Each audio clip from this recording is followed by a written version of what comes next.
Hey guys, welcome back to the channel. Welcome to another video of Marvel Contest of Champions. Today we are going to do Spring of Sorrows and we are going to go against Ironfist with all sorts of different nodes on him.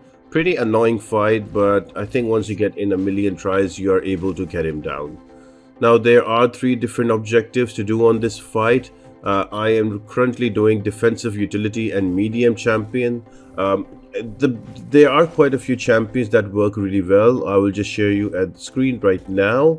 So Wong is probably the best option now, but I didn't have him. I have Captain America Infinity War, a rank 4, and I fully intend him to ascend him sometime later. So also he has great block proficiency, so I went with him.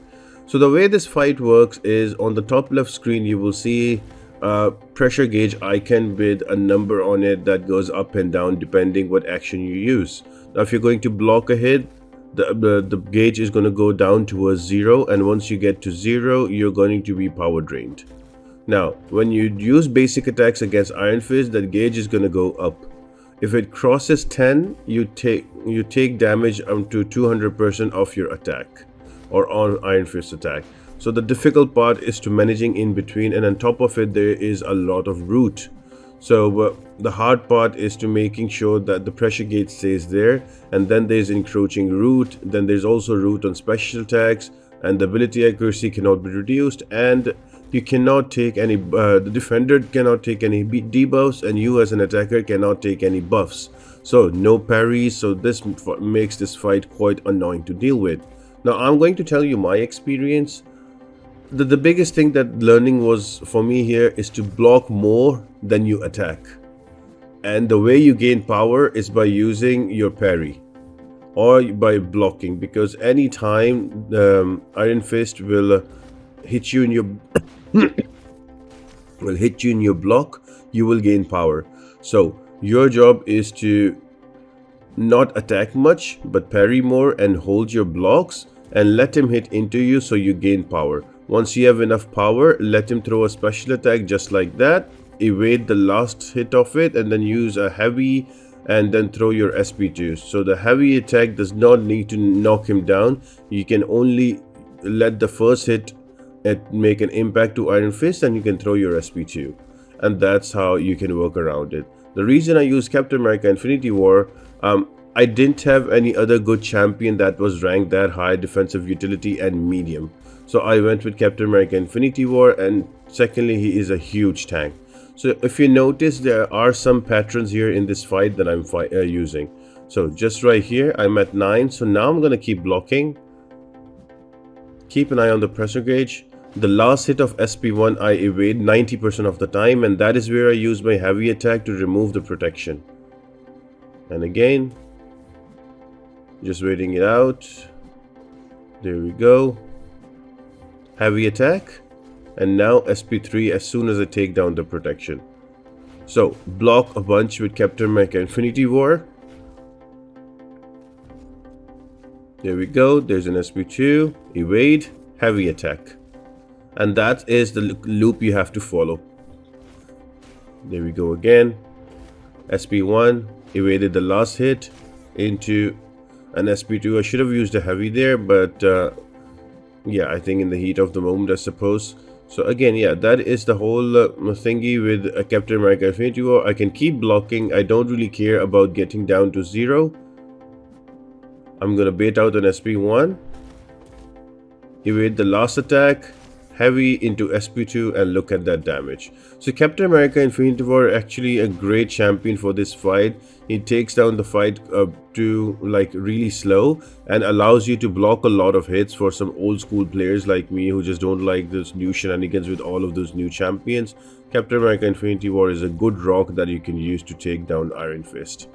So yeah, so I hope this one it's easy to understand the rotation. There's also quite a few people who have taken him down with Wong, who is much easier. I'll try to do that as well, but this is how I use Captain America Infinity War. I wish I had him ascended. This fight would have been much more easier, and Captain America Infinity War would have dominated so much more. But yeah, there we go, down to 9%, and eventually after like 53 damn tries, I was able to get a solo on Ironfist. Oh, and I was so frustrated for the 52 tries. And on the 53rd one, I was like, finally, damn, I got it. And here we go, down to 2% with one striker. He is out.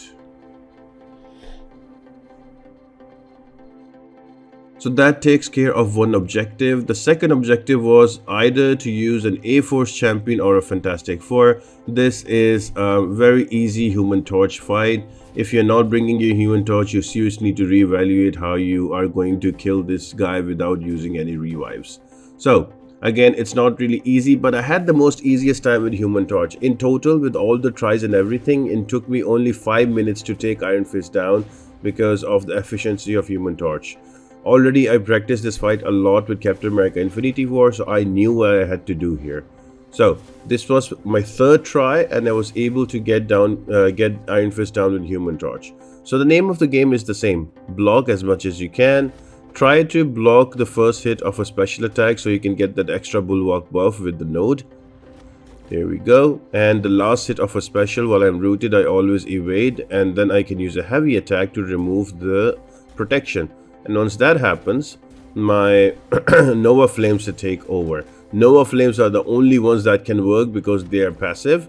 So if you use do not activate your pre-fight, that is not going to work. So remember to do that. Now don't worry if you're losing a little more health in the beginning, because the way the Nova Flame works, the more smolder you have on you, the more you have it on you, the more damage will be from Nova Flames. So the damage will scale up. Don't worry about that. Just keep that loop in mind. Make sure that your pressure gauge is below 10, and once it's there, if you go up to 9, just keep blocking. That's okay, and let him throw a special. Evade the last hit. You can try to parry the first one and block the second, so you can get that bulwark. But then make sure that you evade the last, and then you can use that to throw a heavy attack to remove the ebb and flow protection, and then the Nova Flames will do the remaining. They will do the damage. I just keep throwing SP3s here because I want to create space to make sure that I don't get cornered. And now you will notice I'm at 35, he is at 49. Now where the fun starts, there are 36 molders on me. There is an SP1, block the second hit, and then I use the heavy, and there goes the protection. Now simply is a game of waiting for him to throw a heavy attack, and I will start applying those Nova Flame charges. So it's just a patient game, but yeah, you can take it with the right approach. Again, using an SP2 to create space. This was a much faster fight than the other one, and to be honest, much more fun. Yeah, striker waiting for the SP1. There we go. Parry the second hit. Use a heavy on the last one after evade. Gives me an easy opening to remove the ebb and flow protection. And just like that, he is down to 7%, 6%, and he's going to burn out with the Nova Flames. So there we go, guys. This is a simple rotation on this fight. The only thing is you need to block a lot more. Keep an eye on that power gauge. The rest of it falls into place, because just wait for the special attack from the defender. As soon as he throws a special attack, dex the last hit, and then use your heavy attack, and that will remove the ebb and flow knockdown. Now this one was probably my most favorite takedown because it required quite a bit of like learning on my part.